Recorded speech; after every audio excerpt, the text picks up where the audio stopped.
Now, here's a question for you. What makes a truly great driver's car? Is it the pin-sharp steering, the perfectly weighted pedals, the satisfyingly crisp gear shift? All of these are very important ingredients, but for me, it's all about feeling the road. Every bump, every line of paint, the texture of the tarmac. And by that measure, this BMW has to be one of the very best driver's cars ever made, because what better way of feeling the road than actually feeling the road?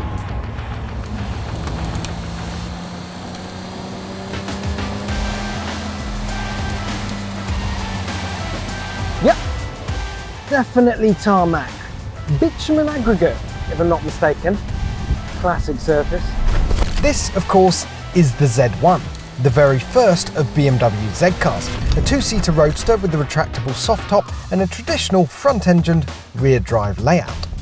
But that was where the tradition stopped. And that's because the Z1 was actually one of the most forward-facing cars ever made. I mean, let's start with these doors. Car designers have come up with all sorts of door designs over the years. Gull-wing doors, scissor doors, suicide doors, sliding doors, even dihedral doors. But drop-down doors? No one had ever thought of that. The idea, apart from making it easier to get in and out, was to make you feel even more connected to the world outside. Now you could have the wind in your hair and the wind in your armpits. That'll dry them out. As one magazine put it, the Z1 driver could, and I quote, pluck sweet clover and other ground-hugging greenery from the wayside by simply leaning out. I mean, what other car lets you forage while you drive? Genius. So how did the Z1 come to be?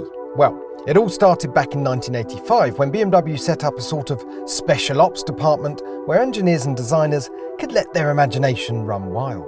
Just 6 months later, they revealed their first creation, a rolling demo for pioneering tech, new materials and clever construction methods. It was essentially a concept car in the shape of the Z1.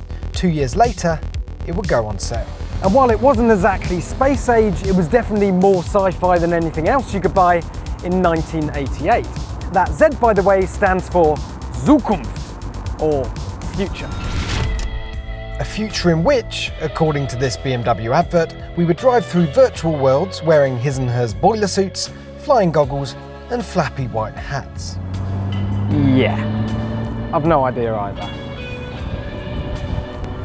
But let's forget the party tricks and cosplay for a minute.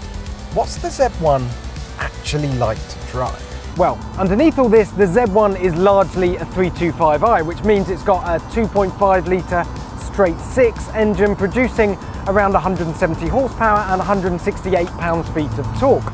0 to 62 takes just under 8 seconds and top whack is 140 miles an hour. Not exactly mind-blowing and only just acceptable in the 80s. It could have handled more power, for sure. Here's a tip, I wouldn't drive at anything over 50 miles an hour if you've got the doors down, especially if you're wearing a skirt, because it can get all a bit gale force down here. On the plus side, 50 miles an hour feels more like 80 with all the road rushing past. So what about this engine? Well, it's super smooth and it sounds absolutely cracking at high revs. So it's a shame that they've limited it to 6,500 RPM. This gearbox, well, it's quite long gearing and it weighs a fair bit, this car, 1,250 kilograms. So all in, the Z1 could do with a little less pork and a bit more poke. Inside, there's certainly not much to distract you from the road. A few dials, some heater controls, a tape deck. Oh, and the doors. Did I mention the doors? While the doors stole the show, there was actually all sorts of mad invention going on with the Z1. Take the bodywork, for example, which was made from what BMW called an elastic synthetic material, or plastic panels, to you and me. It made perfect sense. Plastic is light, plastic doesn't rust, and best of all, it's bendy, so virtually impossible to damage. As demonstrated by one BMW exec who, in front of the world's media, jumped with both feet onto one of the panels, which promptly buckled, and then sprang back into its original shape once he stepped off again. There were other advantages too. Bored of the colour? Not a problem.